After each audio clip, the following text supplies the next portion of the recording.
Bien, alors bonjour à celles et ceux qui nous ont rejoints aujourd'hui, et puis bonjour à Juliette Maurice, que nous sommes très heureux d'accueillir à la Maison des Sciences sociales et des Humanités Ange Guépin, sur son site de Nantes, pour ce temps d'échange, qui ne sera peut-être pas d'ailleurs un échange, qui est surtout un temps dédié à l'autrice, qui va nous parler librement de son ouvrage Renoncer au voyage, une enquête philosophique, publié aux presses universitaires de France. C'est un ouvrage que nous avons très tôt identifié comme étant un livre que nous souhaitions présenter ici à la maison, non seulement parce qu'il est assez original dans son projet, tout en posant des questions qui sont des questions très actuelles sur un sujet qui est le voyage. C'est un sujet avec lequel nous avons tous vécu une expérience. De toutes sortes de voyages, il y a des voyages lointains, il y a des voyages proches, il y a des voyages rêvés ou imaginaires, mais je pense que tout le monde a un vécu du voyage, d'une manière ou d'une autre. Donc c'est donc un sujet universel, qui n'est lié à aucune culture en particulier, à aucune époque en particulier. Donc c'est un vrai sujet pour philosophes. Je précise Peut-être. que vous êtes philosophe. Mais qui devient un sujet aujourd'hui de discussion, de débat, du fait de nos inquiétudes et nos incertitudes légitimes sur le devenir de notre planète et puis le devenir aussi du vivant sur cette planète. Donc voilà, Juliette, nous sommes très heureux que vous ayez accepté de venir nous parler de votre livre et je vous laisse la parole. Merci beaucoup, merci à toutes et tous. Alors, je peux vous commencer par vous dire que le titre est un peu trompeur. C'est ce qu'on m'a dit souvent et j'en ai conscience. Alors, il est trompeur, oui et non d'ailleurs, parce que il serait trompeur s'il était à l'impératif renoncer EZ au voyage. Il est moyennement trompeur parce qu'il est à l'infinitif renoncer au voyage. Une enquête philosophique, j'insiste sur le sous-titre. Une enquête parce qu'il y a quelque chose de l'ordre justement de l'interrogation et même de l'interrogation sceptique. C'est-à-dire que ce n'est pas Il y a des enjeux normatifs, bien sûr, mais il ne s'agit pas d'un plaidoyer, il ne s'agit pas voilà, de proposer, ni même d'ailleurs de proposer, on y reviendra peut-être, une éthique des voyages. Il s'agit d'analyser le problème éthique que pose ce sujet, mais pas de proposer voilà, des solutions ou des positions s'agissant de cette question, notamment du point de vue du problème écologique. Alors, vous allez me dire, mais pourquoi ça s'appelle renoncer? Alors, il y a peut-être quand même une chose à laquelle j'ai souhaité renoncer, c'est renoncer à un certain nombre de clichés, de banalités, d'idées préconçues, justement, sur les voyages. Et c'est comme ça que j'ai voulu aborder le sujet. C'est pour ça aussi que malgré tout, le titre est négatif, si on veut, parce que je voulais faire l'inverse d'une espèce d'éloge un peu naïf des voyages, et précisément parce que, on en parlait, le voyage, en fait, jouit d'une espèce d'aura. On considère aujourd'hui, c'est la norme en vigueur, que, enfin, ça tend à être un peu déstabilisé, mais on considère que celui qui voyage pas n'est pas vraiment ouvert sur le monde, n'est pas vraiment curieux, et que voyager est nécessairement une chose formidable qui rend très heureux. Bon, alors pour moi, c'est loin d'être évident, d'ailleurs, à titre personnel aussi. C'est aussi pour ça que j'ai écrit ce livre-là. C'est source de beaucoup d'angoisse. Ça explique aussi l'écriture de ce livre. Mais j'ai voulu, en tout cas, montrer qu'il n'y avait rien d'évident, qu'il n'y avait rien de si positif, et d'ailleurs que c'était aussi assez récent dans l'histoire, le fait qu'on considère que c'était une magnifique expérience d'ouverture sur le monde et l'autre, etc. Bon, et j'ai voulu un peu déconstruire ces idées qui sont parfois des clichés. Et c'est lié au fait aussi que j'avais fait un précédent travail, qui était en fait mon travail de thèse, qui était un travail qui s'intéressait aux controverses, aux textes justement normatifs sur l'utilité des voyages à l'époque moderne au sens large, disons depuis le milieu du XVIe jusqu'à la fin du XVIIIe, on va dire, grosso modo. C'est-à-dire à ce genre littéraire qu'on appelle, c'est un genre un peu méconnu, qui s'appelle le genre apodémique. C'est un genre qui rassemble en fait à la fois les lettres de conseil aux jeunes voyageurs, les arts de voyager, les méthodes pour voyager utilement. En tout cas, tous ces textes qui sont à la fois théoriques et normatifs et qui visaient à ce moment-là à justifier, à donner des bonnes raisons de voyager, à définir la notion de voyage.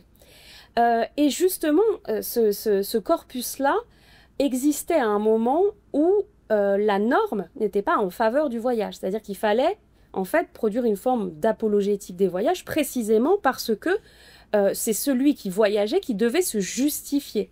Aujourd'hui, c'est plutôt celui qui ne veut pas voyager qui va se justifier, en fait. Mais pourquoi t'as pas envie, etc. Donc, il y a eu, je pars de là d'ailleurs dans l'introduction, un retournement de la norme et un retournement d'ailleurs du geste subversif. La subversion, à l'époque moderne, consistait à dire, comme Montaigne, par exemple, moi, je voyage, je sais qu'il y a une forme de vanité là-dedans, je sais que ce n'est pas la norme en vigueur, mais je voyage. Je fais un pont entre cette position-là et puis ce qu'on trouve, par exemple, au XXe siècle qui a pu choquer, par exemple, première ligne de Triste Tropique de Lévi-Strauss qui dit « Je hais les voyages et les explorateurs », et là on se dit « Comment ça, je hais les voyages ?» Et là, ça surprend. Parce que précisément, il s'est passé toute une... Alors, je ne sais pas si je peux entrer dans le détail de ces transformations. Je n'ai pas non plus, d'ailleurs, toute la grille d'analyse. Je ne suis pas sûre à 100% de la manière dont on peut comprendre ce renversement, mais je donne des hypothèses. Mais en tout cas, ce qui a fini par devenir subversif, c'est plutôt le geste consistant à dire « moi, j'aime pas les voyages, j'y renonce, etc. » Et ça m'a intéressée. Et donc, ce travail, il est aussi très historique. Et il part d'un premier travail qui est très historique, qui était un travail de thèse. Parenthèse, d'ailleurs, ça veut dire aussi que je n'ai pas écrit cet ouvrage ad hoc en me disant « Tiens, les voyages sont actuellement un problème du point de vue de l'éthique environnementale et de la justice climatique, et il va falloir écrire quelque chose là-dessus, si vous voulez. » Ça m'intéresse. Mais finalement, ça m'intéresse un peu comme historienne de la philosophie, parce que justement, je lis ce problème-là avec les grilles d'analyse que je me suis forgées, mais finalement, ce sujet-là, depuis 2008, j'ai commencé à l'étudier une première fois. Donc, je me suis pas dit, je vais écrire un livre sur le fait d'arrêter les voyages, sur cette problématique-là. Je me suis dit, tiens, étonnamment, ce problème se pose, et il peut être éclairé par l'analyse, par une analyse d'historien de la philosophie, ou d'historienne en l'occurrence, à mon sens, précisément parce qu'en fait, c'est ce qui a pu surprendre un certain nombre de lecteurs, c'est pas la première fois non plus dans l'histoire, alors ça veut pas dire qu'il faut trop relativiser, mais c'est pas la première fois dans l'histoire aussi qu'on se dit que les voyages sont un problème politique, éthique, par plein d'aspects. Les voyages sont un sujet polémique et c'est pas non plus la première fois qu'on pense la fin des voyages. Et c'est là le préambule de mon livre qui explique que la fin des voyages a déjà eu lieu. C'est-à-dire que, il y a plusieurs manières de l'expliquer, il y a plusieurs périodes aussi, et curieusement, c'est dans les périodes où on a voyagé massivement qu'on a pensé l'idée même de fin des voyages, parce qu'en fait, il y a une contradiction propre à la notion même de voyage, en fait, qui fait que quand on a vu quelque chose, quand on a découvert quelque chose, cette chose n'est plus à voir ou à découvrir, soit pour soi-même, soit pour les autres. Donc il y a toujours une espèce de mélancolie inhérente à la notion même de voyage qui est d'ailleurs encore plus forte si on va ensuite du côté du tourisme, qui fait qu'on a affaire pratiquement à une espèce de contradiction en acte. C'est-à-dire que, puisqu'on est dans le mouvement, et c'est aussi ce qui explique la mélancolie d'ailleurs de Lévi-Strauss dans Triste Tropique. C'est à quel moment fallait voir le monde pour voyager vraiment. Et d'ailleurs, là derrière, il y a ce fantasme du voyage authentique, du vrai voyage. Alors ça, c'est quelque chose qui m'a intéressée aussi. D'ailleurs, j'y viens après ce préambule qui essaye de remettre les choses en perspective en disant que finalement, la fin des voyages n'est pas un sujet nouveau. Ça ne veut pas dire qu'il il faut le balayer dans le revers de la main en se disant, bon, l'histoire ne fait que se répéter, c'est pas grave, etc. hein. Mais ce n'est pas un sujet absolument nouveau. Et ce que j'ai voulu montrer ensuite, c'est, bon, je ne vais pas répondre précisément, dire ce qu'il faut faire, ne pas faire, etc. Mais je vais essayer de comprendre les enjeux normatifs, les idées, en fait, les jugements de valeur qu'on a portés et qu'on porte actuellement sur les voyages, pour éventuellement, après, pour le lecteur ou pour moi par la suite, j'en sais rien, ensuite adopter un certain nombre de positions. C'est-à-dire que pour moi, c'est important de savoir de quoi on parle, de définir, de décrire les choses, avant de savoir comment les normer. Parce qu'en fait, et c'est ce que je montre dans la partie d'après, il faudrait déjà savoir ce que c'est qu'un voyage. Tu disais, sujet philosophique, oui et non. Et d'ailleurs, ça a été un peu parfois sujet de doute pendant ma thèse, parce que c'est pas si évident que ça en fait. C'est pas la liberté, c'est pas voilà, c'est pas un sujet canoniquement philosophique. Hein. C'est effectivement quelque chose qui relève d'une pratique anthropologique très répandue, mais c'est pas directement un sujet philosophique, même s'il est traversé de questionnements philosophiques, et surtout ça l'est pas parce que, je le montre, une des difficultés, c'est... alors, tu vas me dire, c'est le cas pour toutes les notions de philosophie, mais une des difficultés, c'est comment est-ce qu'on définit ce que c'est qu'un voyage.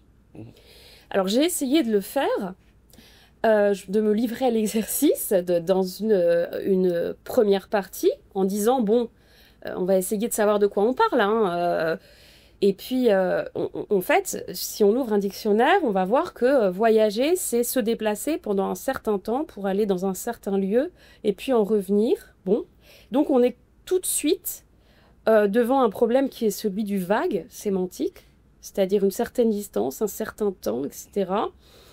Ce qui laisse en fait peu de prise.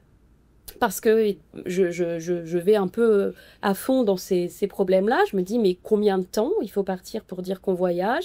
À quelle distance? Qu'est-ce que c'est que... Est-ce que justement, on est tout de suite dans un truc très relativiste où on se dit, bon, finalement, on peut faire le tour de sa maison et c'est déjà un voyage. Bon.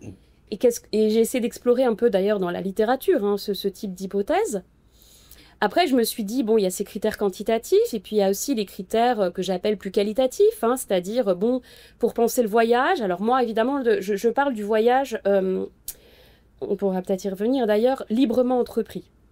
C'est-à-dire que les migrations contraintes, les exils, etc., ne font pas partie du voyage dont je parle dans cet ouvrage, même si il y a évidemment des liens problématiques, hein, mais je parle du voyage qui n'est pas non plus la simple promenade, qui n'est pas le vagabondage, enfin j'essaye de distinguer un peu des faux amis, et puis je parle aussi d'ailleurs de la proximité entre voyage et tourisme.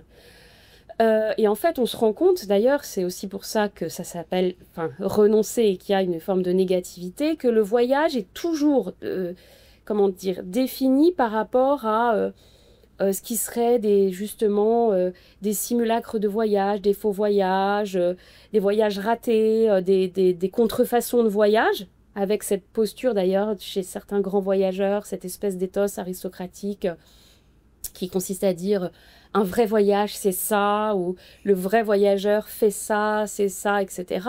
Je trouve ça assez intéressant et en même temps, tout de suite, ça doit jeter une forme de soupçon. Pourquoi on doit toujours ajouter vrai pour définir le voyage? C'est qu'il sans doute, il n'existe pas de vrai voyage, hein, qu'il n'existe que des expériences ratées du voyage. Hein. Ça ne veut pas dire que c'est une mauvaise chose, mais finalement, tout voyage est une espèce d'expérience et d'expérience imparfaite, en tout cas. Hein. Ce qui rend, encore une fois, la chose difficile à définir. Donc j'ai essayé de trouver des critères un peu qualitatifs, il faudrait être libre de partir, il faudrait pouvoir dire qu'on est ailleurs, mais qu'est-ce que c'est que l'ailleurs? Qu'est-ce qui fait que... Est-ce qu'il faut franchir une frontière? C'est très...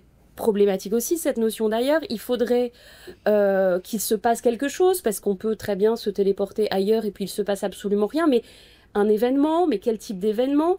Il faut qu'un événement arrive mais qu'en même temps rien de fashion arrive, et quel est l'équilibre entre les mésaventures, justement, ce qui peut faire regretter un voyage, et puis au contraire l'aventure heureuse. Enfin, tous ces critères beaucoup plus qualitatifs et en même temps à nouveau susceptibles d'immenses variations.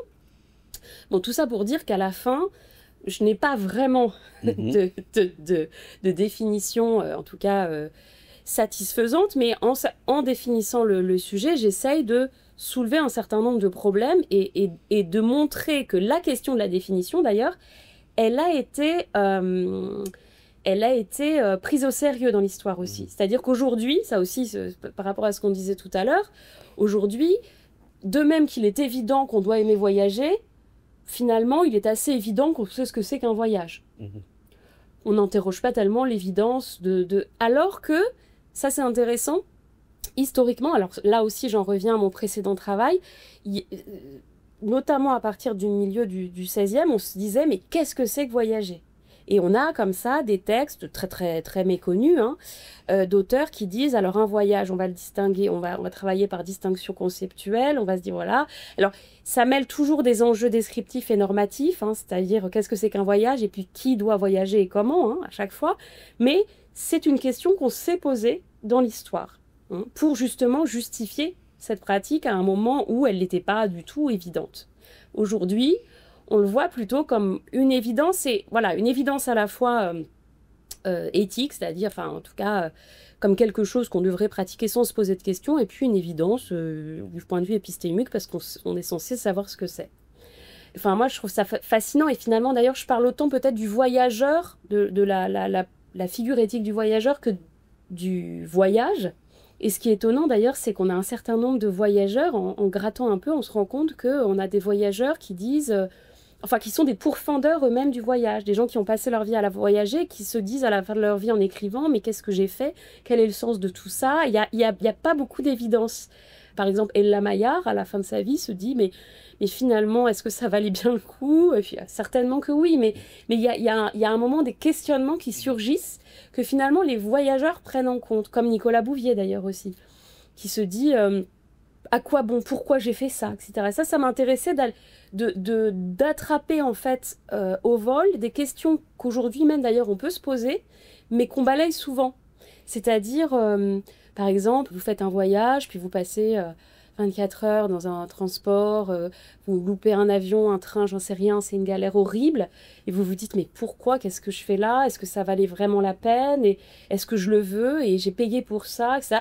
Ce genre de truc, ou alors pourquoi je suis partie avec cette personne, avec qui il faudrait voyager, est-ce que j'ai envie d'être seule ou pas, voilà, vous pouvez vous avoir des conflits, parce qu'effectivement, c'est un autre sujet que j'aborde pas tellement, mais la question de savoir avec qui on voyage.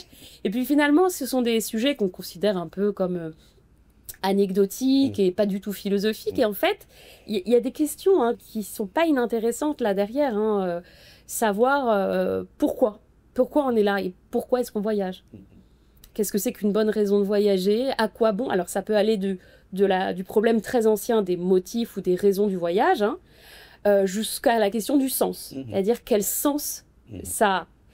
Et c'est aussi pour ça que je donne une place assez importante, certains l'ont relevé, à ce qui finalement relève un peu du paradoxe. C'est-à-dire que j'ai une approche un peu, d'ailleurs parfois un peu ludique, qui consiste à dire,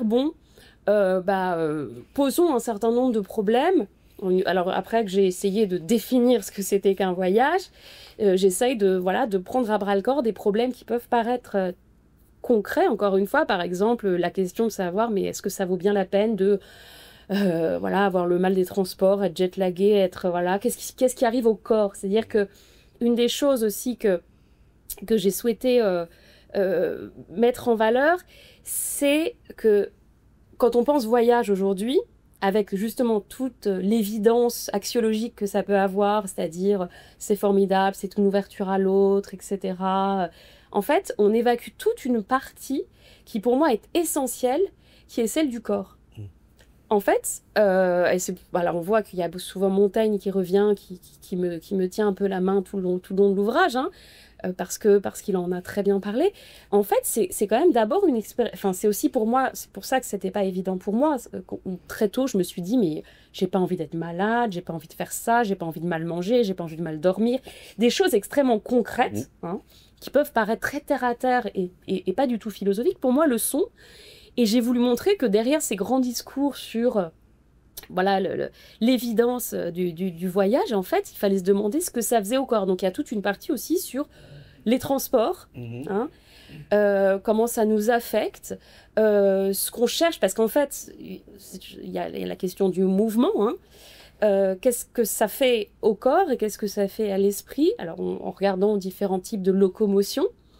Et puis surtout aussi, est-ce qu'il y a plus d'avantages ou d'inconvénients, hein, par conséquent, parce que si on est malade, si on dort mal, si on a le mal du transport, quel est l'intérêt? Et surtout, alors, question, quel est l'intérêt?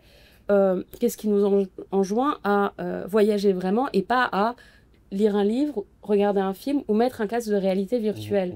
Ça, c'est une question que je pose, parce qu'évidemment, dès qu'on parle du corps, on se dit, alors, et en même temps, casque de réalité virtuelle, on se dit formidable, mais on voit bien qu'on continue à voyager, encore plus. Donc ça veut dire que ça ne suffit pas. Donc ça veut vraiment dire que finalement, alors je sais pas, j'essaye pas de démontrer quelque chose, mais que c'est l'épreuve du corps qui compte là-dedans. C'est quelque chose de très très physique. C'est le fait de bouger. Donc cette lecture matérialiste que je fais un petit peu à l'aide de Montaigne et puis à l'aide de Diderot aussi, qui finalement consiste à dire, mais arrêtez de vous raconter des histoires, de dire que les voyages, gna gna gna, c'est magnifique, je deviens meilleur, j'accrois mes connaissances, etc. Non, votre corps a besoin de bouger.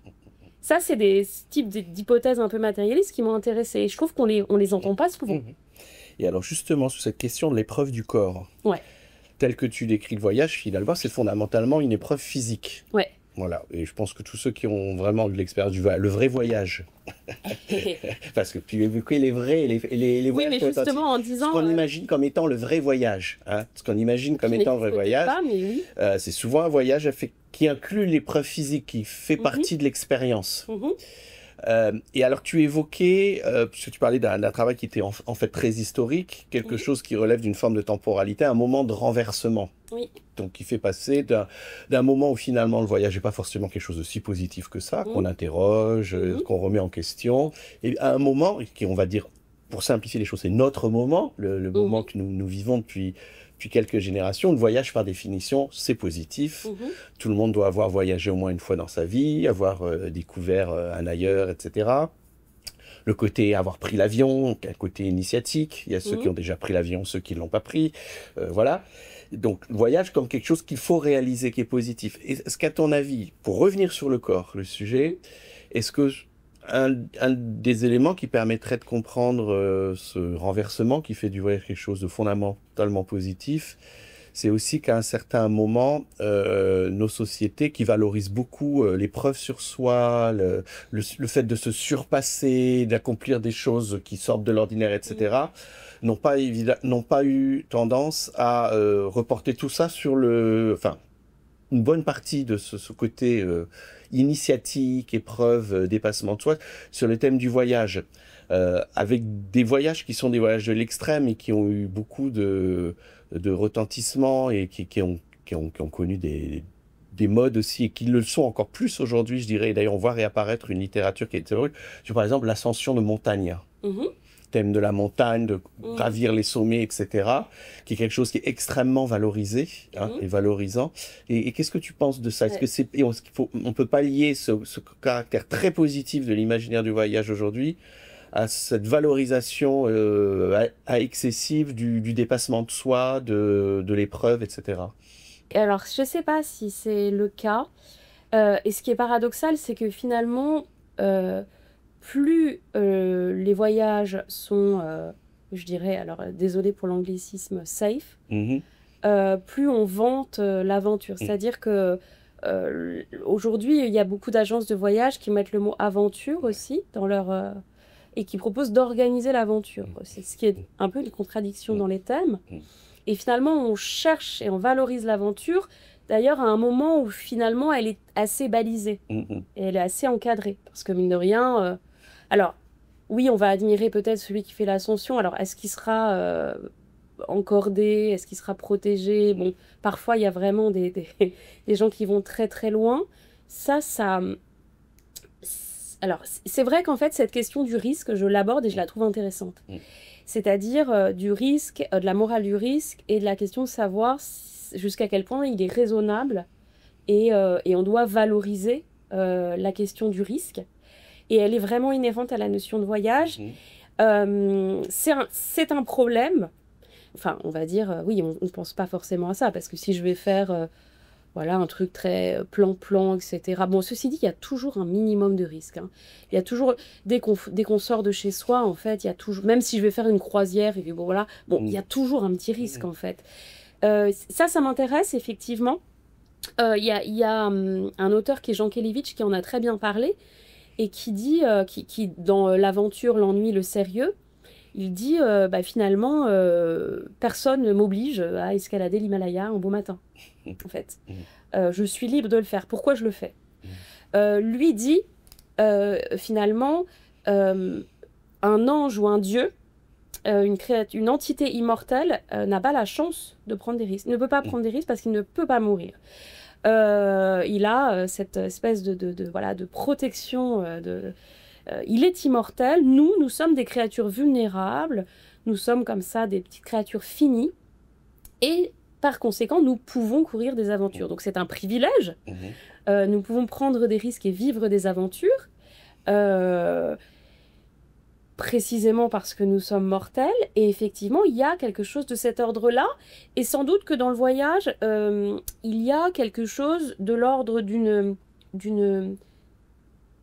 d'un épisode de la vie un peu en parallèle à la vie, à la fois du point de vue géographique et temporel, où les choses, on a l'impression aussi d'une condensation ou d'un moment de la vie intense, c'est-à-dire qu'il y a une forme de recherche d'intensité, j'ai l'impression. Hein. C'est-à-dire qu'on va éprouver pendant un temps défini, et ce qui est renforcé par le fait de se déplacer, hein, en parallèle à notre vie quotidienne, un petit moment de la vie qui est un moment où peut-être on vit un petit peu, on prend des petits risques, on change, hein, on voit des choses nouvelles, et il y a quelque chose de l'ordre d'une expérience humaine un peu concentrée, en fait, un peu concentrée. Je pense que c'est un peu une des raisons très générales, en fait, hein, d'expliquer aussi pourquoi on a envie de voyager, ou pas d'ailleurs, parce que c'est un peu la même raison qui fait qu'on peut renoncer, en fait, parce qu'on peut, le risque, il est à double tranchant, on peut le vivre en se disant, j'éprouve un peu, enfin, c'est se sentir exister, hein, se sentir exister, et puis se dire, j'aime ce sentiment, et puis on peut aussi trouver ça désagréable, mais c'est un petit peu la même chose dans les deux cas, se dire, là, je trouve que c'est inconfortable, en fait. Hein. D'où le paradoxe que tu évoquais, quelque chose de très paradoxal dans le fait de voyager, en fait. Oui, en fait, c'est un peu finalement ce que je montre, c'est que c'est traversé par le paradoxe, c'est que ça révèle toutes les contradictions de notre condition, cette pratique du voyage, en fait. Et alors, un autre paradoxe, parce que tu as dit à un moment que tu avais essayé d'interroger un peu l'articulation, la distinction en termes de définition entre voyage et tourisme. Oui. Alors là, pareil, pour revenir sur ce moment de renversement que tu évoques, ça, c'est un sujet qui, historiquement, a été bien travaillé. C'est vrai qu'à partir d'une certaine époque, on voit apparaître le tourisme, qui est une invention assez récente, en fait, le tourisme, qui a d'abord été donc une pratique aristocratique, et puis qui ensuite s'est démocratisé, etc. Donc c'est peut-être cela qui fait que le voyage apparaît comme quelque chose de positif, c'est peut-être cette histoire du tourisme, et notamment de son ouverture au plus grand nombre, et en même temps tu évoquais la dimension déceptive du voyage déceptif, et donc est-ce que le tourisme qui nous fait tous rêver d'une certaine manière, c'est-à-dire l'idée de voyager juste pour le fait de voyager, de découvrir des pays étrangers, de s'ouvrir à d'autres cultures, etc., n'est pas fondamentalement voué à la déception? Alors, je ne suis pas certaine d'avoir compris ta question, mais ce qui se passe quand même, c'est que même au moment où naît le tourisme, au milieu du 19e, par exemple, quand naissent les agences Cook, on commence déjà à critiquer quelque chose qui est de l'ordre d'une pratique massive. Ça a été assez immédiatement associé à quelque chose d'un peu balisé, trop massif. Et aujourd'hui encore, hein, vous avez un certain nombre de voyageurs qui vont vous dire « moi, je ne fais pas du tourisme ». Donc il y a un problème, enfin il y a des lectures sociologiques intéressantes, la gestion de la distinction. Alors on voyage pour se distinguer, en même temps on veut jamais être un touriste, le touriste c'est toujours l'autre. Aujourd'hui encore, on va dire ah oui, alors il faut voyager mais il faut pas faire du tourisme. Bon, à titre personnel, je pense qu'on est toujours en fait des touristes et que c'est un petit peu vain de vouloir se dire moi j'échappe, je fais exception, je ne suis pas un touriste. Voilà, le touriste, c'est simplement une figure, oui, peut-être plus contemporaine et un peu... mais ça reste un voyageur, enfin, je vois pas... Enfin, j'ai pas envie de faire une différence de nature entre ces deux figures. Alors, certes, on pourra dire il y a quand même des différences de degré, il y a des pratiques qui peuvent, justement, dont on peut se dire c'est vraiment du surtourisme, on est dans la caricature, etc. Mais je me méfie vachement des discours de distinction qui consistent à dire le touriste c'est l'autre, c'est jamais moi. Et je pense d'ailleurs que ça fait partie du fait que on n'arrive pas à résoudre le problème de l'éthique des voyages. C'est-à-dire qu'il y a une espèce de rejet de la responsabilité sans cesse sur les autres. C'est-à-dire moi je suis pas un touriste, je suis pas un surtouriste, je suis pas un touriste grégaire, je suis pas un touriste imbécile.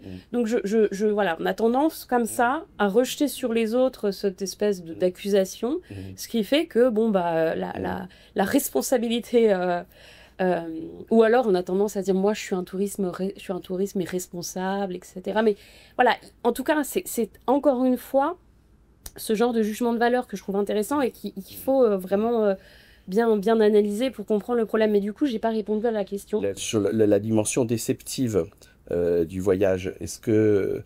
Alors, encore une fois, je vais devoir faire la distinction entre voyage et tourisme, ce que tu essayes de ne pas faire. Oui. Et j'y reviendrai d'ailleurs là-dessus.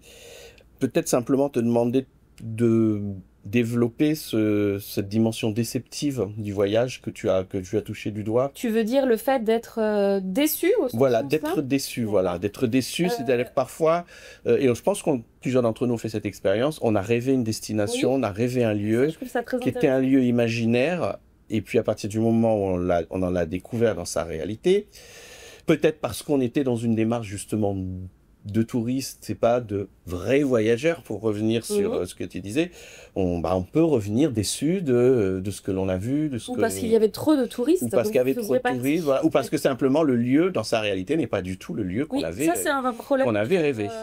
Intéressant, hein, la confrontation entre le voyage possible, imaginer le voyage réel, c'est quelque chose que je trouve passionnant. Il y a un texte de Ségalen aussi qui s'appelle Équipé, voyage au pays du réel, qui parle de la déception et de la question de savoir s'il vaut mieux voyager réellement ou voyager par l'imagination. Ça, c'est vraiment quelque chose que je trouve passionnant. Il y a d'ailleurs une question qu'on peut poser très simple, c'est à quel moment le voyage est réalisé ? Est-ce que c'est au moment où on commence à l'y penser, à regarder un guide ? Est-ce que c'est au moment où on monte dans un train, un avion, une voiture ? Est-ce que c'est au moment où on est sur place ? Ou alors est-ce que c'est au moment où le voyage est terminé, on est rentré chez soi ? À quel moment le voyage réel on peut parler de voyage réel. Et ce qui est intéressant là derrière, c'est qu'effectivement, en fait, ce dont tu parles, c'est du désir d'aller voir ailleurs. Et alors j'en parle de cette notion d'ailleurs, qui fait partie de ces notions un peu vagues qui rendent la question du voyage un peu indéfinissable. C'est qu'est-ce que ça veut dire aller voir ailleurs ? En fait, il y a un paradoxe, là encore, qui est en fait lié à un paradoxe de la connaissance assez classique, qui est en gros, soit on n'a aucune idée du tout de cet ailleurs en question, et du coup, en fait, on ne désire pas y aller. Parce que, à moins vraiment de vouloir sauter dans l'inconnu absolument, et voyager aveuglément, on n'a aucune idée de l'ailleurs, on ne désire pas y aller. Soit on connaît parfaitement cet ailleurs, on en a vraiment une ample connaissance, d'ample représentation, et puis finalement, on ne va pas non plus désirer y aller ou le découvrir comme ailleurs, puisqu'on le connaîtra parfaitement. Donc le désir d'ailleurs, il est toujours un désir vague. On a toujours une vague idée des destinations par des images, par des textes, etc. Et on est Todorov en parlait à propos de l'exotisme, on est dans la méconnaissance. C'est-à-dire on n'est pas dans la connaissance ni dans l'inconnu total, dans la méconnaissance, quelque chose qui est vraiment à mi-chemin. Et ça fait que finalement, c'est aussi pour ça qu'il faut un peu déconstruire cet ethos du voyageur qui serait le premier, qui serait un découvreur. Le voyage, c'est une expérience de la reconnaissance, c'est pas une expérience de la découverte. Et ça peut être un plaisir ou pas, mais ce qui se passe, c'est que très souvent, on ne découvre pas, on n'est pas devant quelque chose d'absolument inédit, on reconnaît ou pas, on vérifie. On vérifie que cet ailleurs est plus ou moins comme on l'a imaginé ou comme on se l'est représenté. Ça peut être un plaisir, ça peut être aussi une déception, effectivement. Et ça nourrit la littérature de voyage. Et souvent, d'ailleurs, c'est rigolo quand on parle de déception. Enfin, on peut trouver des récits de voyage assez... quand il est question de surprise ou de déception. Quand tout est absolument... conforme, c'est peut-être un peu moins... Mais après, encore une fois, on pourrait dire, mais alors est-ce que c'est un vrai voyage, etc., ce voyage reconnaissance et vous avez tout un tas d'auteurs qui vont vous dire, ah, j'aurais voulu voyager, alors Lévi-Strauss compris, autant des vrais voyages, dit-il. Quand on voyait pour la première fois, il y a ce fantasme de la première fois. Mais est-ce qu'il faut être le premier, genre arriver et planter son drapeau pour dire je suis un voyageur. C'est curieux cet ethos qui persiste en fait. Et alors pour être justement, puisqu'on est sur la littérature de voyage, qui est effectivement quelque chose de très, très vaste, alors d'abord, je te remercie, tu m'as appris un mot aujourd'hui, c'est apodémique. Ah oui. Je n'avais pas encore entendu parler de ce genre littéraire. Ce n'est pas grave. Apodémique. C'est pas une... Donc, si je résume, ce sont des textes qui consistent en des conseils, des arts, de voyager, etc.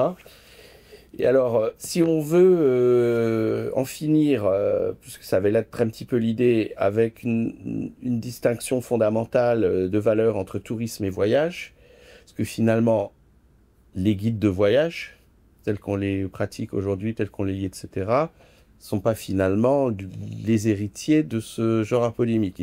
Alors, si ça n'est pas le cas, qu'est-ce qui distingue je veux dire, en tant que pratique de l'écrit, ce genre apodémique, de ce que peut être un guide de voyage? Moi, j'aime beaucoup les guides de voyage et je les lis vraiment comme des œuvres de littérature. Ah oui. Alors, ils sont plus ou moins bien écrits, plus ou moins réussis, mais je suis fasciné par des guides de voyage et je lis parfois dans leur intégralité des guides de voyage de pays dans lesquels je ne suis jamais allé, sans doute jamais. Comme Proust. Et je me délecte de ce que je lis, voilà, dans les guides de voyage. Alors, est-ce que ça ne peut pas, d'une certaine manière, être des héritiers de ce genre C'est intéressant de lire des guides sans y aller, vraiment de faire comme Proust qui adorait lire des horaires de chemin de fer. Voilà, et qui prenait...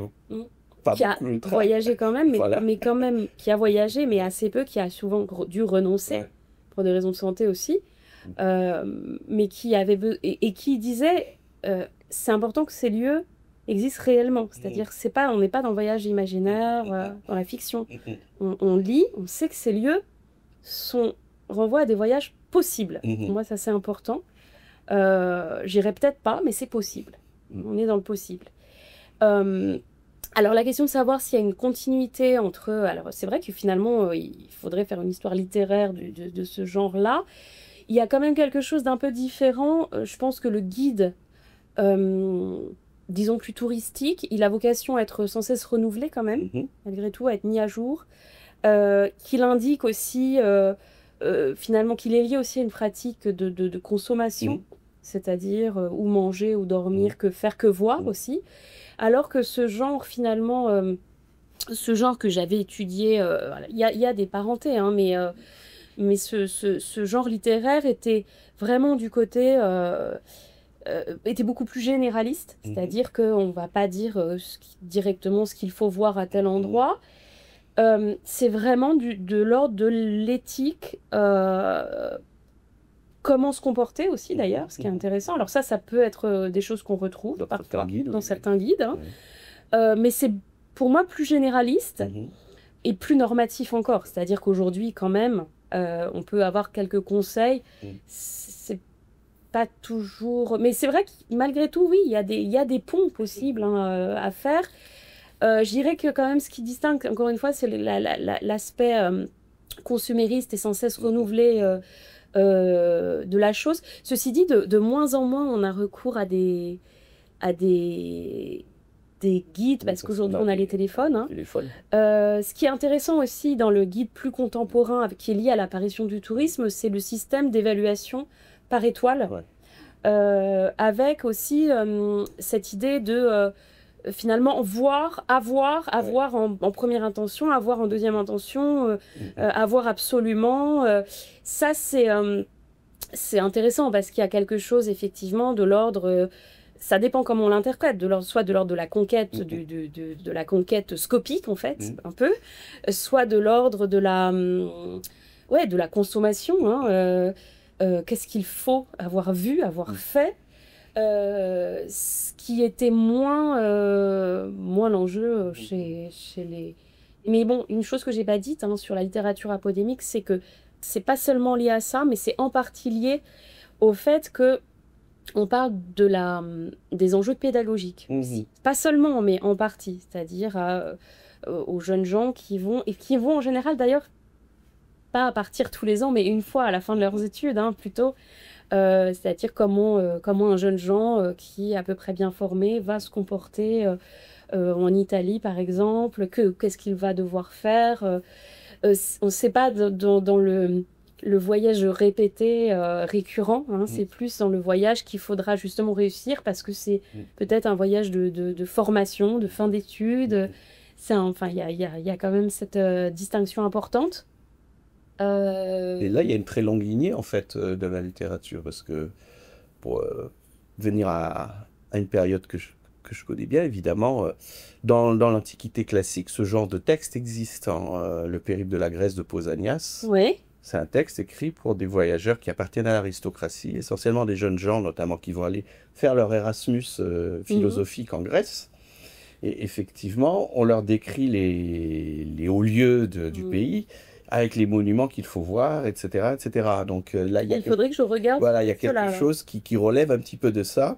Ce type de texte, dont beaucoup ont disparu d'ailleurs, en priori était assez populaire dans notre Antiquité classique, où finalement ceux qui pouvaient voyager volontiers. Alors ça restait la Méditerranée, hein, pour l'époque déjà, voyager en Méditerranée, c'était un vrai périple.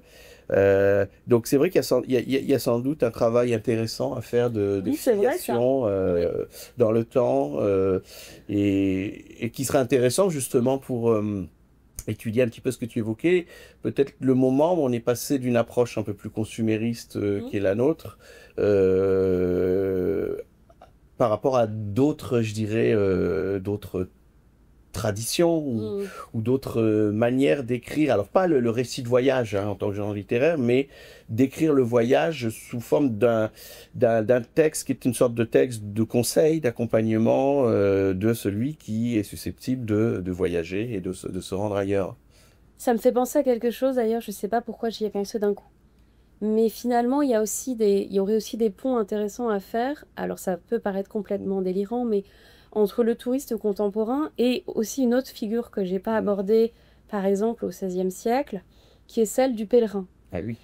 Et quand on a voulu justement justifier les voyages, le fait qu'ils soient, qu'ils puissent avoir de bonnes raisons, on a à la fois essayé de distinguer le voyageur du vagabond, et puis essayé quand même de distinguer. Alors, on pourrait dire initialement le pèlerin a de bonnes raisons de voyager. Mais en fait, très tôt, par exemple, chez Erasme, très tôt, il y a eu quasiment une satire en fait des pèlerins, parce qu'il y avait quand même d'ailleurs des enjeux marchands. Il y avait les souvenirs, les faux souvenirs, les fausses reliques, ceux qui revenaient de leur voyage et puis qui commençaient à raconter un peu n'importe quoi, et puis à beau mentir qui vient de loin, etc. Et puis ceux qui en fait disaient moi je pars parce que je suis pieux et que je vais, mais qui en fait partaient surtout pour prendre du bon temps. Et ça c'est aussi une littérature intéressante, celle qui fait un petit peu la critique notamment chez Erasme des pèlerins et de leur hypocrisie.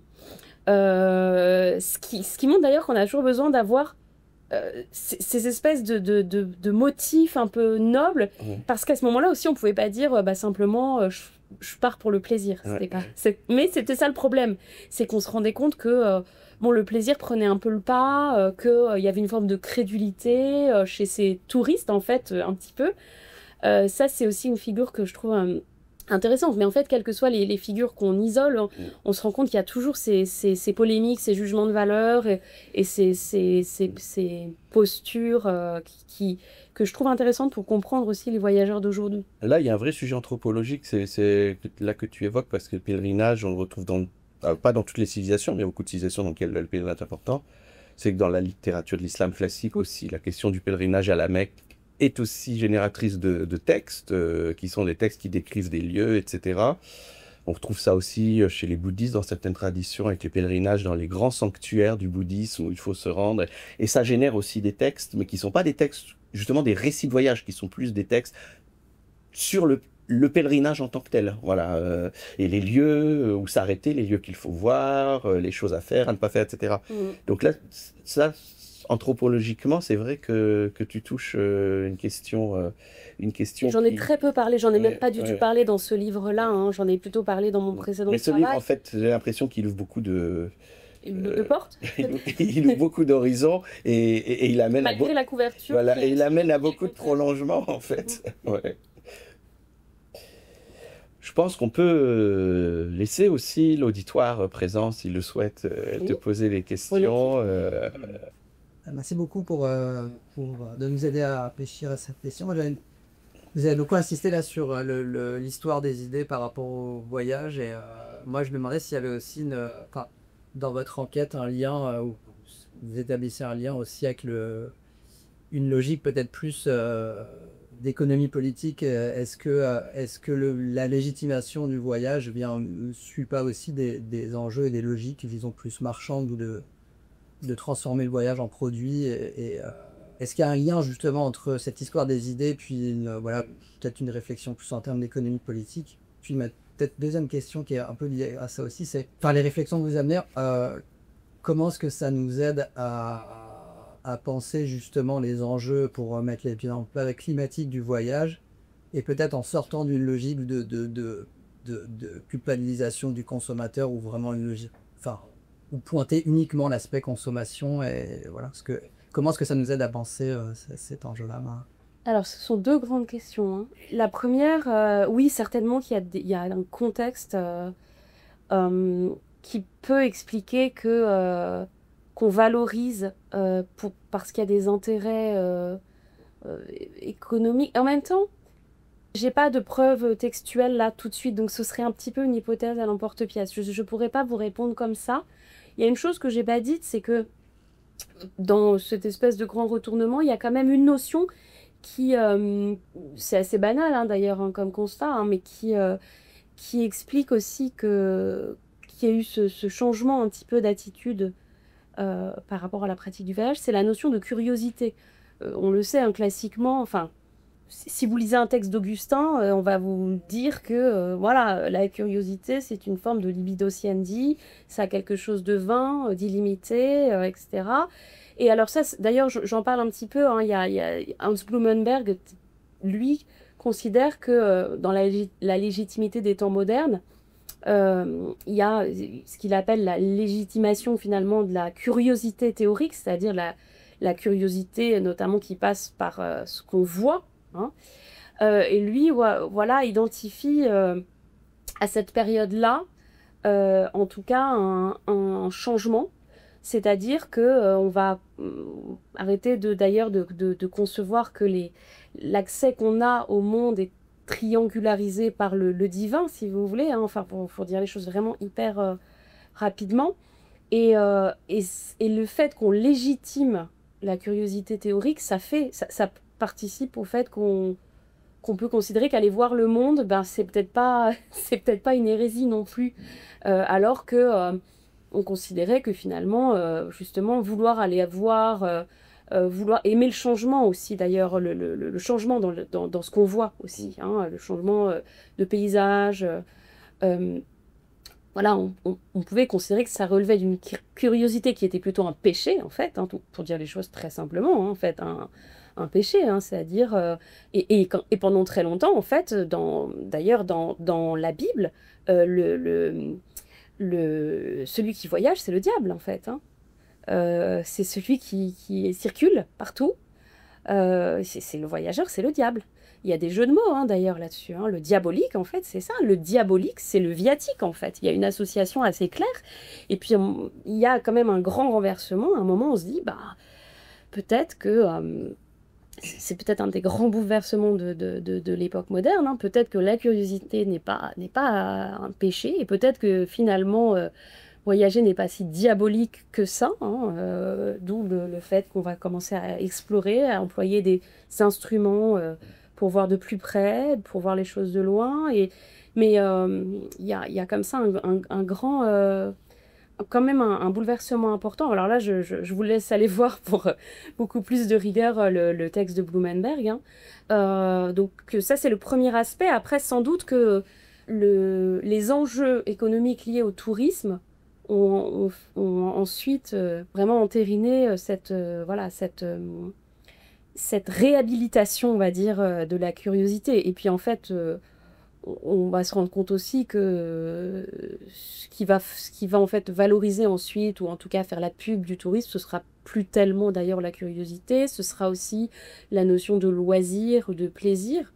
Et ça aussi, d'ailleurs, c'est un grand bouleversement, parce que ce que j'ai pas dit, c'est que cette littérature apodémique, en fait, elle voyait bien qu'il y avait un problème, en fait, et qu'il fallait toujours trouver un équilibre, parce qu'il s'agissait de justifier les voyages, autrement dit, de montrer qu'ils étaient utiles, mais en même temps, on voyait qu'il y avait un coefficient, alors même que c'était pas toujours très agréable, hein, mais un coefficient de plaisir. Et tout l'enjeu, c'était comment on fait? Il fallait quand même toujours que l'utilité l'emporte. C'était pas un voyage, voilà. Du point de vue normatif, c'est inconcevable de dire je pars pour le plaisir d'aller voir ailleurs. C'est pas possible.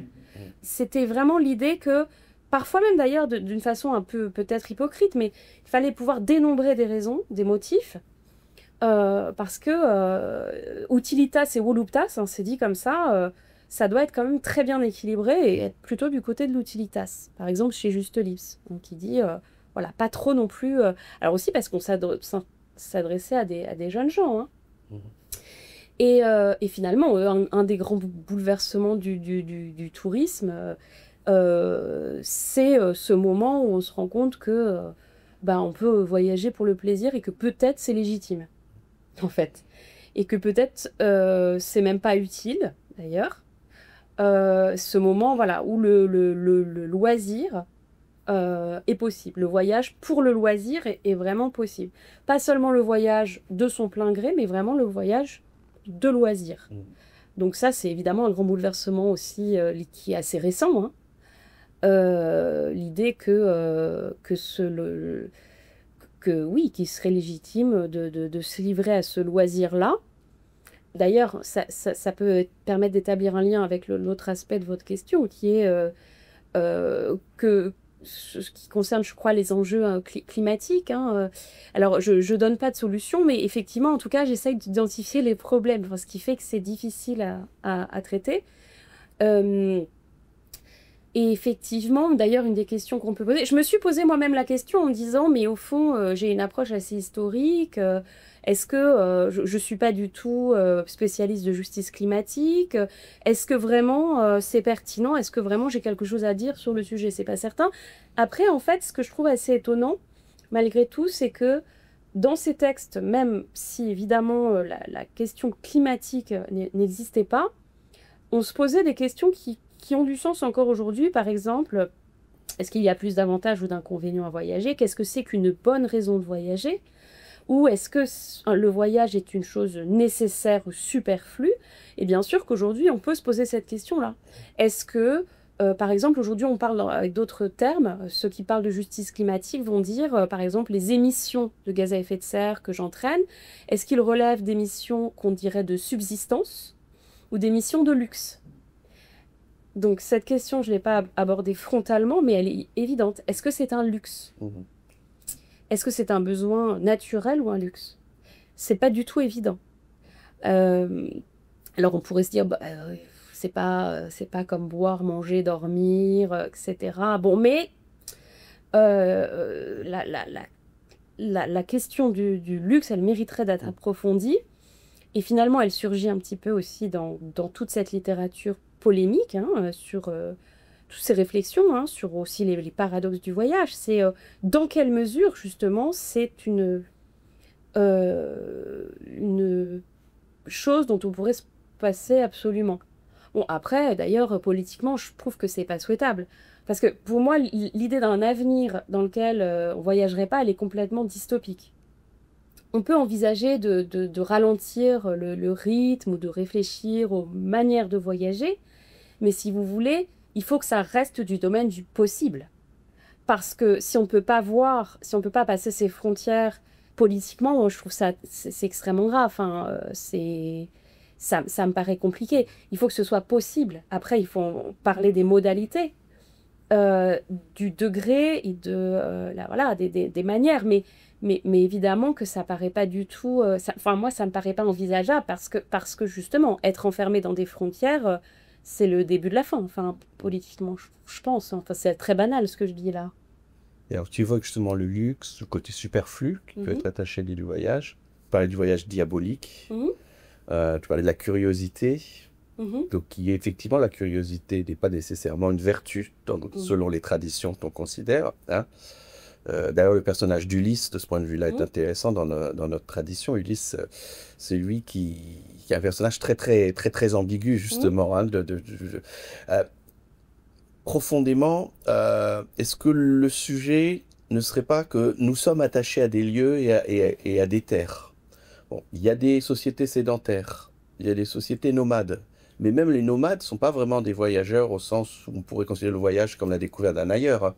Les nomades connaissent tous les lieux dans lesquels ils vivent, simplement ce sont des gens qui sont attachés à plusieurs lieux, avec une temporalité qui vient rythmer l'occupation de différents lieux, mais en fonction de leurs activités, les activités de survivance, etc.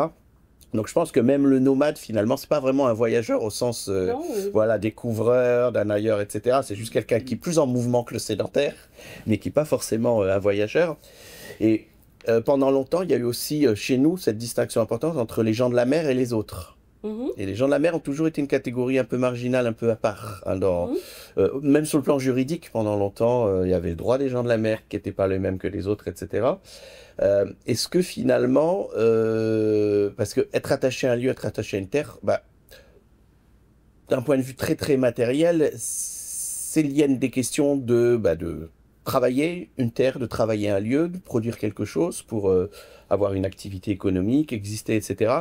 Le voyageur, en tout cas, à part le marchand itinérant, celui qui voyage pour en tirer un profit, ça existe aussi. Bon, le voyage peut être source de profit.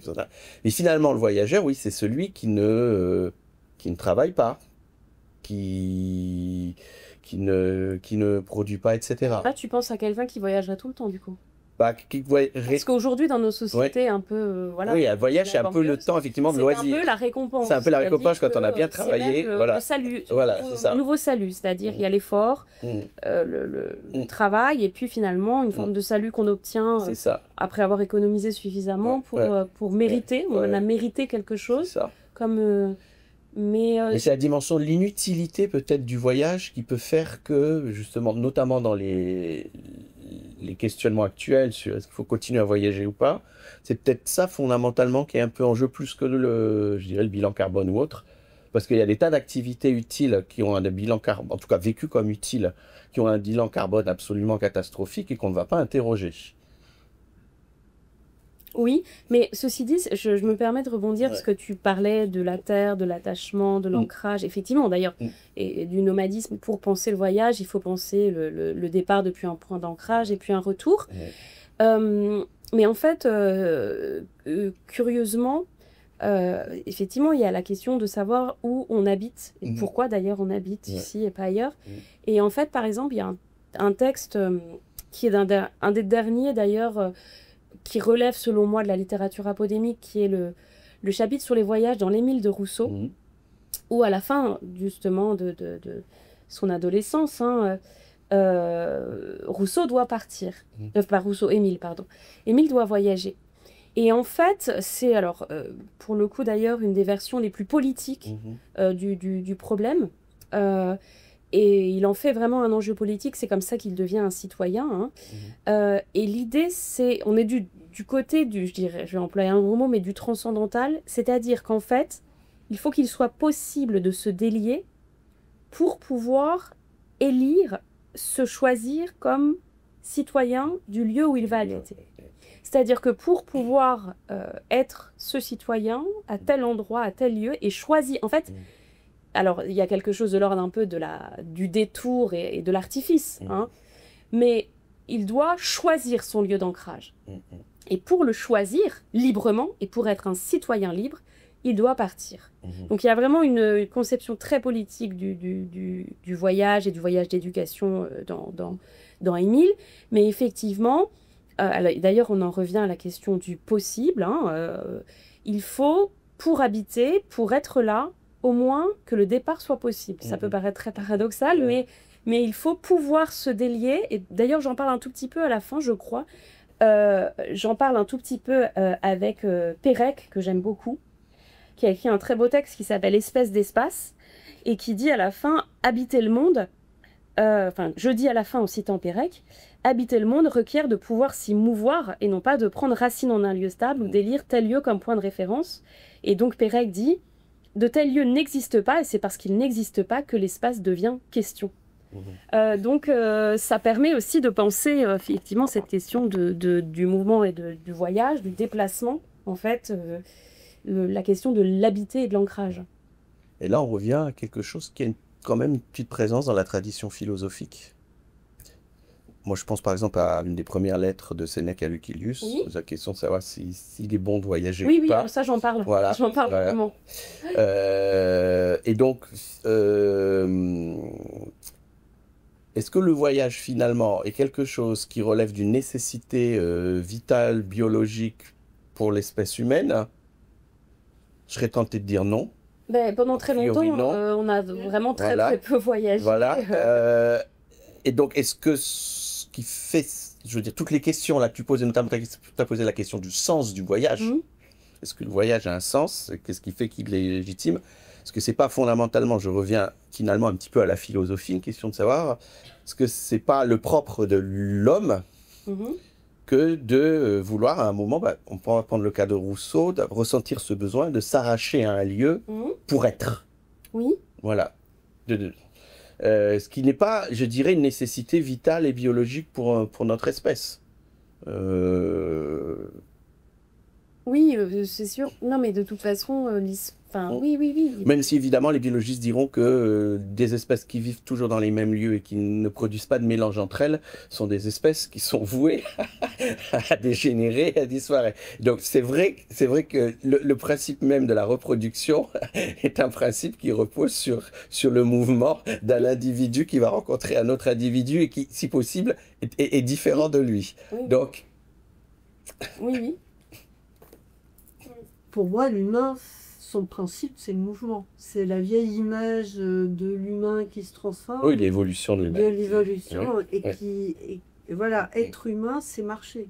C'est être mobile. Ouais. Donc, du coup, pour moi, c'est complètement contradictoire. Alors, vous me disiez, vous ne voyez pas comme un voyage. Le nomadisme, pas vu comme un voyage. Et là, je mettrai un bémol sur ça. Pour moi, en fait, le nomadisme, c'est la base même du voyage. Mais là encore, tu vas revenir sur ce que tu disais au début, c'est la manière de ce qu'on définit comme étant un voyage. Oui, voilà. C'est-à-dire que tout mouvement, tout déplacement n'est pas nécessairement un voyage.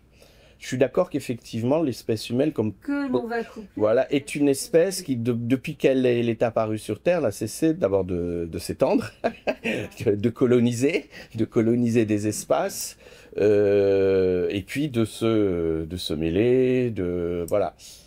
Mais est-ce que ça, c'est du voyage? J'ai quand même tendance à, comme le dictionnaire d'ailleurs, à considérer que le voyage implique un retour. Là où vous avez tendance plutôt à parler soit de nomadisme ou de migration, c'est un déplacement, mais le voyage, pour moi, quelque chose de circulaire.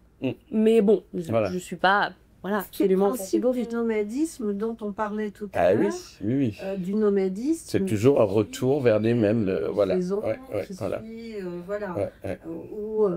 Dans le nomadisme, enfin, dans une des acceptions du nomadisme, c'est pas seulement une errance perpétuelle. C'est on va sur ces terrains de chasse. Mais où est le point d'ancrage de cueillette? Et dans le sens où on est dans un mouvement, enfin, courant, c'est l'idée de mouvement, et que par rapport à justement à une période sédentaire, le seul mouvement qui reste possible par rapport à une sédentarisation liée à l'agriculture, etc., c'est le voyage. Vous voyez? Oui, d'accord. En ce sens où je dirais c'est notre échappatoire par rapport à un élan. Ah oui, d'accord, je comprends mieux. Vous voulez dire que par le voyage, finalement, on rejoue, ou on revit cette condition initiale qui serait celle d'un être nomade, initialement, qui n'aurait pas de lieu d'ancrage. Et finalement, quand bien même on habiterait un lieu et on serait sédentarisé, on aurait besoin de rejouer cette forme de nomadisme originaire. C'est ça. Et qui, pour moi... Enfin, là, qui ai lu dernièrement tous ces travaux sur la curiosité, qui sont fantastiques, hein, tous les derniers travaux, du coup, va bien dans le sens de la nécessité d'entretenir notre dépaysement, notre curiosité, par rapport à une certaine vigilance, et d'être apte à être curieux, apte à pouvoir saisir les situations nouvelles et finalement à se préparer à l'inattendu. C'est-à-dire que justement pour la sédentarisation totale, etc., c'est un danger au sens de on sécurise tout notre environnement, il n'y a plus de risque. Il n'y a plus de surprise, il n'y a plus d'inattendu. C'est la cité totalement fermée, voilà, et sécurisée dans laquelle on... Alors, si on poursuit le raisonnement, en fait, peut-être que un des facteurs de ce renversement qui a fait du voyage quelque chose de si positif, etc., c'est qu'il y a eu aussi historiquement quand même une tendance de certaines de nos sociétés à devenir hyper sédentaires, à se sur-sédentariser par rapport à des modes de vie plus anciens qui étaient beaucoup plus marqués par effectivement le nomadisme, le mouvement, la mobilité. Peut-être que c'est une sorte de rééquilibrage, par rapport à une évolution même des modes de vie de nos sociétés. Parce qu'il est vrai que dans certaines sociétés telles que les nôtres, à une certaine époque, on pouvait vivre pendant des générations sans avoir jamais quitté son village. Hein. Et l'horizon s'arrêtait à quelques kilomètres à la ronde. Et ce qui effectivement ne correspond pas à les modes de vie qui sont les modes de vie, je dirais, si on remonte très loin dans l'histoire de l'humanité, qui étaient les nôtres à l'origine. Vous vouliez intervenir? Pourquoi est-ce que vous n'envisagez pas le voyage qui n'a pas de retour? Je m'appuie sur une définition très commune qui est celle du dictionnaire, hein, c'est-à-dire que et parce que j'essaye justement de distinguer voyage, exil, migration, promenade, nomadisme. Enfin, pour moi, il y a une forme de retour dans la notion de voyage. Et d'ailleurs, c'était très important, c'est peut-être cette influence qui explique ça, mais dans ceux qui ont voulu décrire ce qui s'appelait plutôt la peregrinatio à l'âge classique, la peregrinatio, elle est orientée vers une fin, et la fin, c'est à la fois le fait de réaliser un certain nombre de choses, mais c'est surtout le retour. Donc ça fait partie du concept, parce que sinon, on a affaire pour moi à une autre notion, mais laquelle, si ce n'est pas un voyage? Soit la migration, soit l'exil, soit le nomadisme, soit le vagabondage, soit très souvent, hein, à l'âge classique, c'était ou l'errance d'ailleurs. L'errance ou le vagabondage, c'était un petit peu ce qu'il fallait opposer à la pérégrination, qui était orienté vers le retour. Mais vous pouvez si vous voulez le définir comme sans fin, hein, mais... Oui, non, tout à fait. Je voulais vous parler, alors la deuxième chose que je voulais évoquer avec vous, c'était des voyages de formation. Il y a un voyage qui s'appelle le Tour de France, qui est celui des hommes du métier, des compagnons. J'aimerais que vous nous disiez comment vous le situez, vous, dans votre environnement et dans votre réflexion de voyage. Parce que ce n'est pas simplement un déplacement, c'est un déplacement qui s'accompagne de beaucoup de choses. Hein. Vous en avez évoqué quelques-unes, bien sûr, mais qui s'accompagne également d'une dimension plus intérieure en même temps, qui va conduire à quelque chose, à un aboutissement, effectivement. Ce n'est pas forcément un retour, l'aboutissement. Hein. C'est arriver à un point qui est un chef-d'œuvre, effectivement, et qui n'a pas forcément à voir avec un lieu. Parce que vous avez bien parlé de l'espace-temps, hein, de voyage, mais le Tour de France pour les compagnons, c'est autre chose, je dirais, qu'un simple « je pars et puis je vais revenir un jour ou l'autre ». Il y a une dimension anthropologique là-dedans qui est beaucoup plus importante. Et je voulais savoir comment vous la situiez dans votre tête. Alors moi, c'est un aspect que je ne connais pas très bien. Il y a des voyages de formation, on peut en parler pour, dès le milieu du 16e. Hein, en fait, ce qui est intéressant aussi dans ce cas-là, il me semble, hein, si je ne fais pas d'erreur, c'est qu'on va aussi chercher à rencontrer ceux qui vont nous enseigner quelque chose, en fait. Donc, et c'était déjà un peu le cas quand il s'agissait de normer ces voyages des jeunes aristocrates vers leur fin d'études. Hein. Il s'agissait de dire, par exemple chez Juste Lipse, alors c'est pas toujours le cas parce que par exemple, suivant les auteurs, chez Montaigne, c'est beaucoup plus, disons, oui, beaucoup plus aléatoire. On rencontre et on rencontre un peu n'importe qui, etc. Et il y a quand même une tradition, effectivement, du voyage humaniste où il s'agissait d'aller rencontrer des grands hommes, en fait, aussi en Italie, notamment. Hein. Tu vas aller voir tel grand homme qui va t'enseigner, tu vas aller t'abreuver à leur source. Donc, effectivement, il y avait aussi l'idée d'aller chercher le savoir, alors que ce soit un savoir théorique ou un savoir pratique. Donc, dans ce cas-là, j'ai l'impression que c'est essentiel, c'est d'aller chercher le savoir là où on peut le trouver et se former. D'ailleurs, ça, c'est une pratique qui existe encore, en fait. Hein, le principe de l'université, oui, qui a fonctionné sur ce mode-là en Europe pendant toute son histoire, oui. Où les élèves se déplacent pour aller suivre l'enseignement des meilleurs maîtres. C'est une raison de voyager qui a été parmi les premières et les plus essentielles. Enfin, si on met de côté justement les voyages, par exemple militaires, marchands, etc., disons que voyager pour soi, pour l'individu, c'est vrai que c'est ce problème-là. Et pour se former, effectivement, qu'est-ce que ça veut dire former? C'est intéressant. Hein,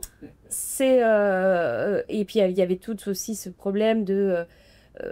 alors quand on y va en sachant qu'on va apprendre un métier, c'est peut-être plus facile au sens où on sait à peu près ce qu'on va chercher. Il y a quelque chose qui est intéressant, c'est que par exemple, dans une certaine littérature destinée plutôt aux aristocrates, c'est-à-dire, mais anglaise, alors ça c'est peut-être justement une différence de culture.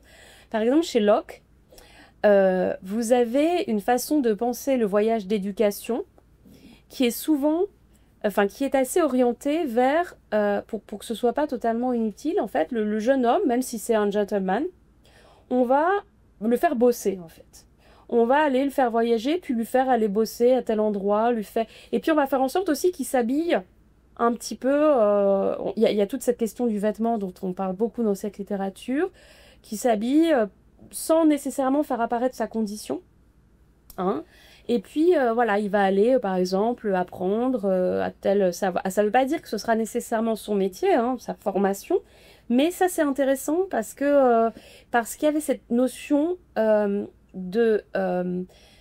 l'idée, c'était former la jeunesse. On peut concevoir que c'est acquérir une forme d'autonomie. Alors, notion très problématique parce que ces voyageurs-là étaient toujours accompagnés, justement, d'un tuteur qui répondait à leur place. Bon, mais... Bon, il y a quand même l'idée d'acquérir au moins ce qui n'est pas ce qu'on ne va pas apprendre à l'école. C'est-à-dire qu'il y a toute cette distinction entre savoir scolaire et puis ce qu'on apprend dans le monde. Alors, qu'est-ce qu'on apprend dans le monde? Ça, c'est la grande question. Qu'est-ce qu'on apprend dans le livre du monde qu'on n'apprend pas dans les bibliothèques? Et ben, notamment, d'ailleurs, un certain nombre de savoir-faire, un certain nombre de savoirs aussi oraux aussi, Mais c'est vrai que c'est dans cette mesure-là, d'ailleurs, que les voyages, on dit les voyages forment la jeunesse, parce que il y a la formation et toute cette grande question de la formation extrascolaire, et ça existe encore. Alors, on les appelle voyages scolaires, mais ça, c'est une pratique qui est encore bien ancrée chez nous. Il y a quelque chose qu'on apprend, et qui n'est pas directement, voilà, livré dans le cadre institutionnel, dans les livres. C'est le problème de l'école à la française, mais c'est un autre. C'est pas le même débat. Mais est-ce qu'il y a obligatoirement, mais je reviens sur les compagnons, parce que chez eux, il ne me semble pas qu'il y ait cette dimension-là, de la déception.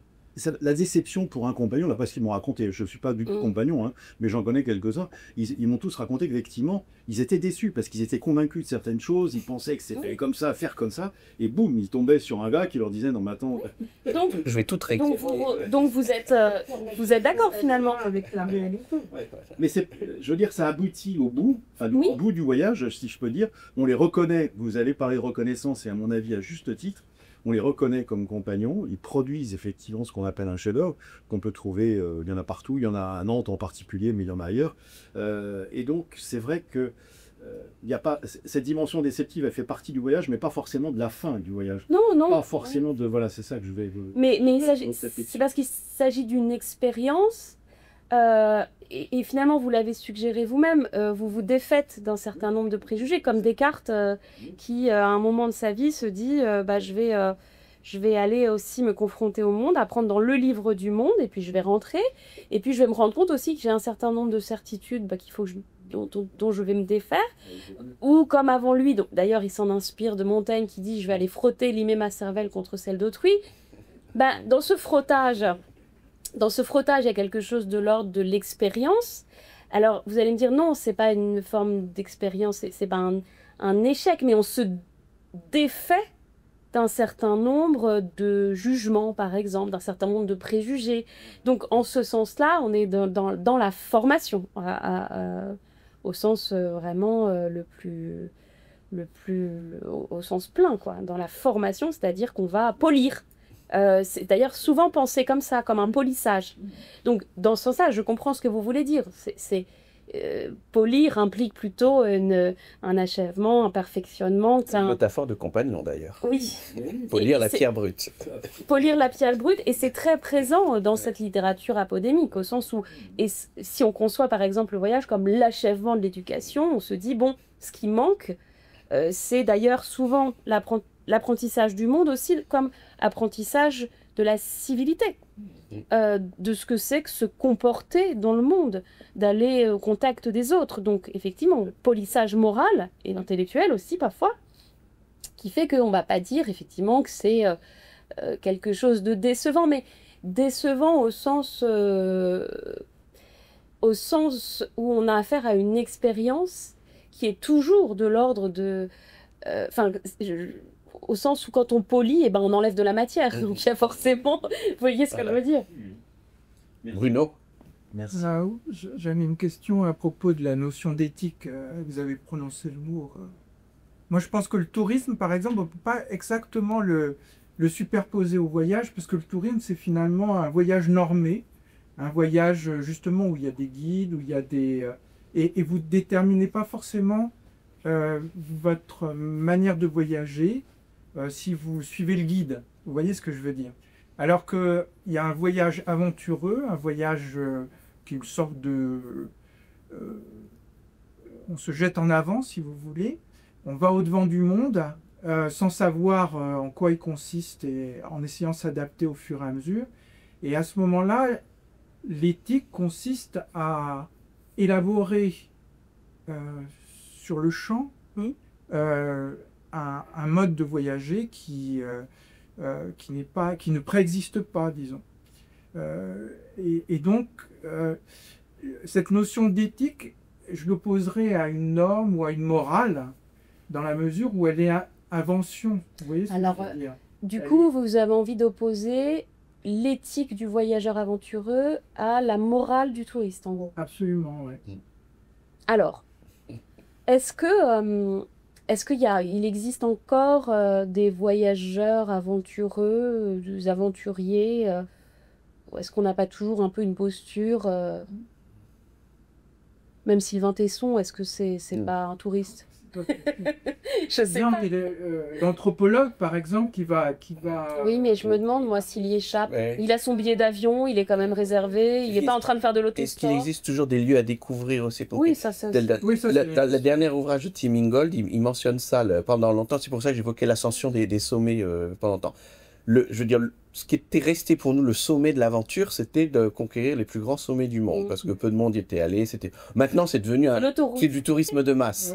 Et alors, Tim Ingold assistait à une conférence d'un alpiniste qui avait l'air un peu dépité et totalement dépressif parce qu'il faisait des conférences sur la montagne, etc. Mais il se rend compte qu'il était devenu un peu à sa manière un dinosaure.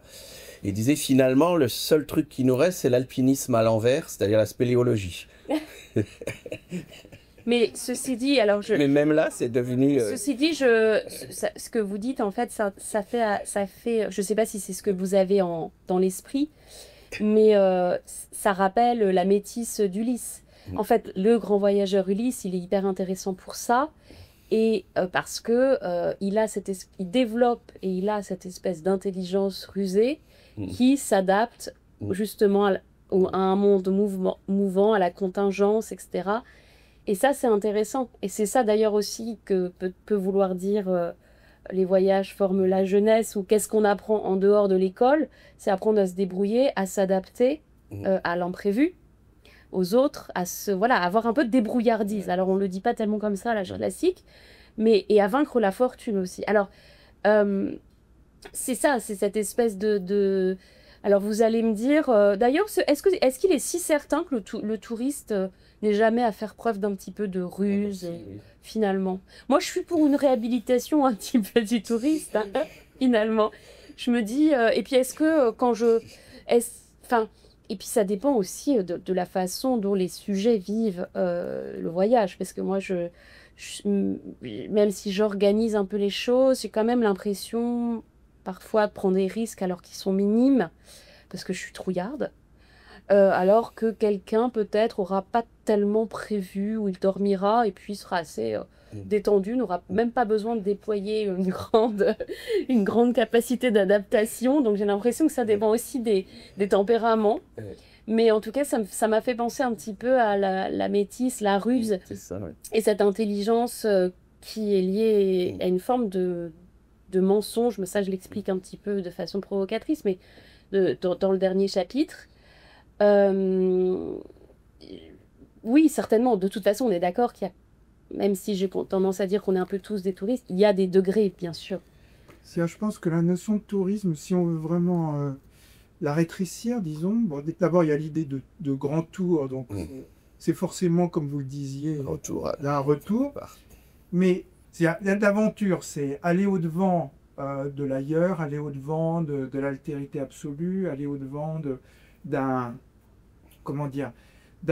pays et d'un temps qu'on ne peut pas déterminer. On n'a pas son billet de retour, si vous voulez, dans l'aventure.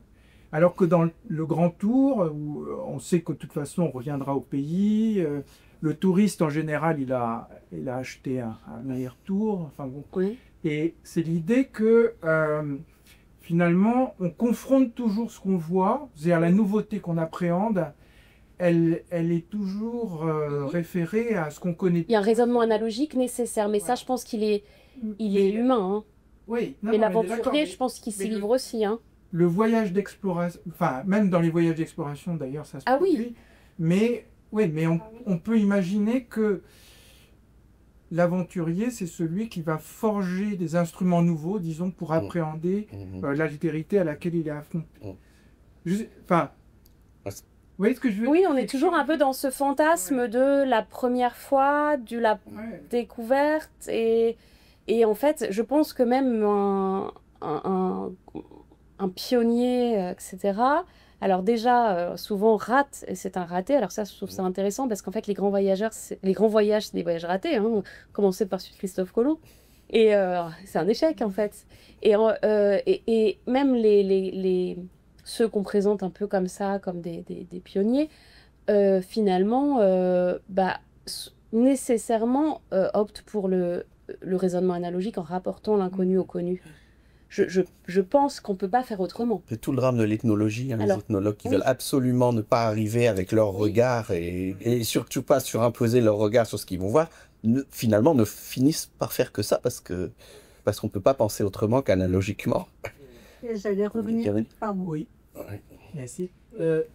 Je voudrais un peu revenir sur la question du retour et du tourisme pour connaître votre positionnement par rapport à la circulation en fait des objets à travers le voyage, premièrement. Deuxièmement, il y a toujours cette attente, c'est-à-dire quand on rentre d'un voyage, nos proches, nos amis, nos connaissances attendent en fait généralement la question qu'on me pose, qu'est-ce que tu m'as gardé? C'est-à-dire ces questions reviennent toujours. Il y a ça. Il y a également que dans le cadre peut-être académique ou bien dans le cadre d'une recherche, quand on voyage, on revient, il y a cet exercice en fait de faire découvrir ce qu'on a appris. Partager. Oui, partager son expérience pour pouvoir la capitaliser autrement. Ça, c'était d'ailleurs beaucoup plus le cas. Alors effectivement, aujourd'hui, on a un peu l'idée que moi j'y vais, moi aussi, moi j'y étais. Tout le monde a son moi qui doit y aller aussi. Alors qu'en fait, pendant très longtemps, on se disait, il suffit que quelqu'un y aille et c'est bon. Aujourd'hui, on est très égoïste là-dessus. Y a même des auteurs qui, au XVIIe, vous diront mais pourquoi ils y retournent alors qu'on y est allé, on a fait des cartes, on a fait des récits, c'est insultant. Vous voyez ce que je veux dire? Alors que pour nous, c'est moi aussi, il faut que j'aille voir, il faut que j'aille écrire mon nom, poser mon pied. Et ça, c'est vrai que ça aussi, j'en ai pas parlé, mais c'est un grand basculement, l'aspect très individualiste. Alors que pendant l'âge classique, l'idée c'était, alors certes, alors je dis ça, mais il y avait le perfectionnement de l'éducation de certaines personnes, mais si on se consacre au voyage comme recueil de connaissances par exemple, on se disait, il suffit, il y avait la pratique, au 18e par exemple, qui s'est intensifiée, on va donner une liste de questions, on va donner le maximum de questions aux voyageurs, et puis on va faire en sorte qu'ils rapportent pour tout le monde. Et cette pratique-là, de partager ses connaissances, et d'ailleurs, vous disiez au retour, on dit aussi souvent « raconte ». Ça, on le dit encore. Alors, peut-être de moins en moins, mais on dit encore parce que c'est toujours quand même lié au récit. Et il s'agissait aussi d'écrire un récit parce qu'il s'agissait de faire profiter. Et que ce soit effectivement une façon de faire fructifier le voyage. Surtout quand il n'y avait pas de photos. Alors, en revanche, je vous avais posé une question intéressante sur l'objet aussi, la matière, la culture matérielle et les souvenirs, par exemple.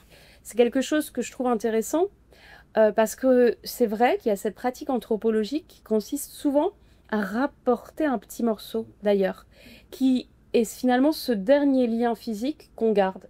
C'est-à-dire qu'on a quitté le lieu, on est revenu. Le souvenir.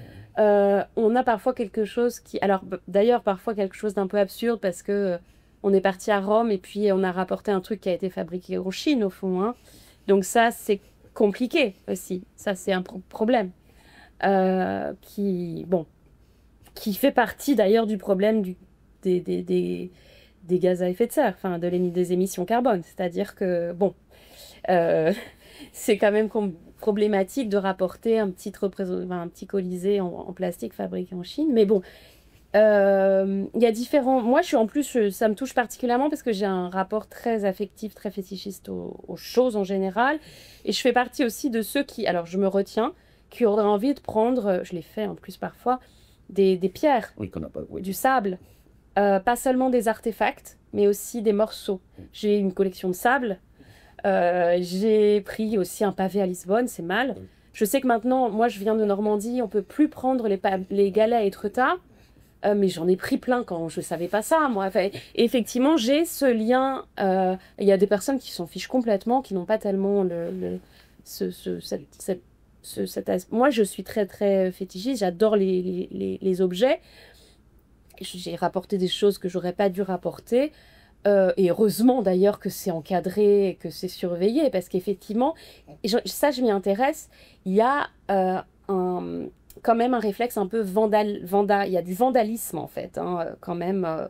Au-delà du consumérisme, il y a aussi une tradition, et c'est rigolo parce que je cite des textes de Chateaubriand qui dit « Bon, moi j'ai juste pris une petite pierre, j'ai pas pris toutes les pierres du Parthénon comme tel autre, donc ça va. » Et puis Hugo qui dit « Bah moi j'ai pris un bout je suis allée à Chambord, j'ai gravé mon nom. » Et puis il y a quand même cette idée de « Moi j'y suis allée quand même » qui reste, et puis j'en ai rapporté quelque chose. Il y a effectivement...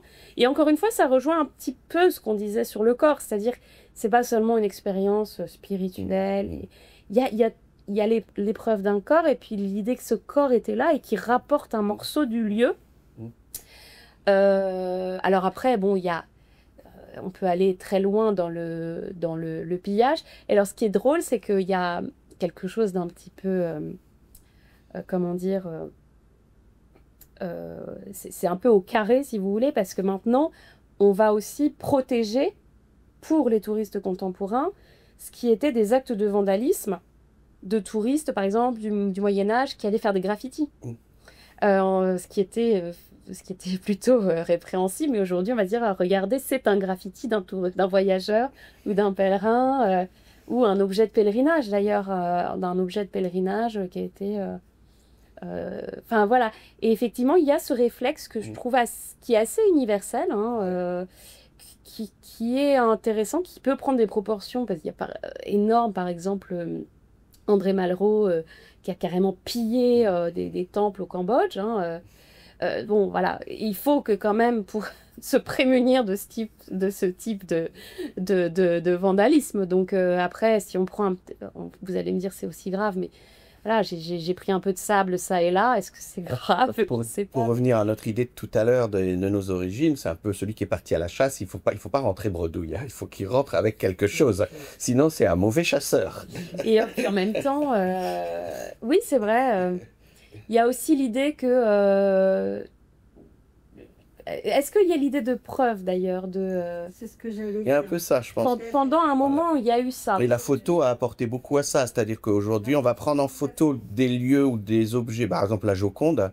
Ça n'a aucun intérêt de photographier la Joconde, tout le monde le sait, parce qu'elle est beaucoup plus belle à regarder dans un livre d'art. Mais c'est une façon de dire, j'y étais, regardez, j'ai été vraiment... Et puis alors le selfie, hein, leur a amplifié évidemment ça, c'est-à-dire avant on prenait juste en photo la Joconde, maintenant on se prend en photo devant la Joconde. Et ça peut être un moyen de voyager les souvenirs, ce qu'on appelle aujourd'hui les souvenirs, pour effectivement ceux qui ne voyagent pas, par exemple, Montaigne, qui en fait, alors, a voyagé mais en Europe, mais n'a jamais pris la mer et n'est jamais allé notamment au Brésil, a longuement écrit, comme on sait, des textes très célèbres sur les Tupinambás du Brésil notamment, et il avait chez lui quand même, et ça c'est important et on ne le dit pas souvent, mais il avait des objets. Il avait des hamacs, il s'était fait rapporter... des cordons, ça peut être simplement des cordons de coton, mais il avait des americanas, ce qu'on a appelé, c'est-à-dire quelques objets exotiques, qu'on dirait exotiques, et c'est intéressant, c'est de la culture matérielle, alors on le passe un peu de côté, on le met un peu de côté, mais il faut quand même s'imaginer qu'il écrit comme ça sur ces environs du Brésil, sans les avoir vus, en ayant beaucoup lu, en ayant interrogé des gens qui les ont vus, ouais. Non, il en a vu parce qu'il y en a... À Rouen. Oui, à Rouen. Il en a vu à Rouen, mais sans dire... Vu chez eux. Mais effectivement, donc il les a interrogés à Rouen. Il a son domestique qui visiblement y a passé du temps qu'il a interrogé, mais lui, en tout cas, n'y est pas allé. Effectivement, il les a vus à Rouen. Et il avait quand même ces objets-là. Et c'est une manière... Alors, est-ce que c'est une manière de voyager? Je ne sais pas. Ça l'est un peu parce que le fait de rapporter un souvenir de voyage à quelqu'un qu'on va donner, on lui rapporte. Il y a une forme de continuité. Un petit bout de... C'est quelque chose que je trouve effectivement intéressant, cette continuité matérielle qui se fait par les objets, ouais.